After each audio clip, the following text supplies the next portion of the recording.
So now I want to tell you about, I've talked to you a little bit about some of the cases that we've done, but one of the things that I want to tell you about is an ICAC case study that we worked back in 2003. We received a request from the National Center for Missing and Exploited Children to identify 3 unknown 4-year-old girls that there was about 200 images of them that were posted to a bulletin board on the internet.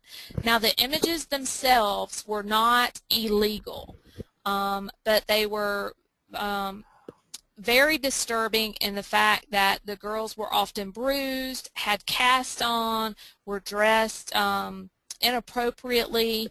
So after looking at these images, we were able to determine that they were located somewhere around the central Georgia area, the Macon, Georgia area.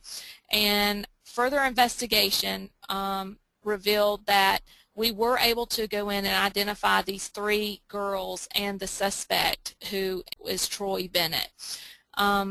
Basically, we found out that Troy was just a family friend who watched the children while the parents were at work. He was no relative.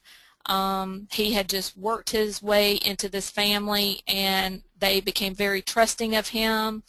Unfortunately, he did molest all 3 of these little girls.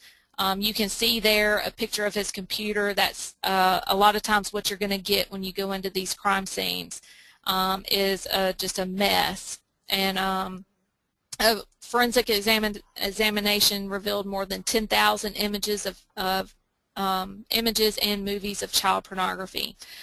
So he was arrested. He pled guilty, and you can see that he's sentenced to serve 200 years in Georgia State Prison, and he got chemical castration.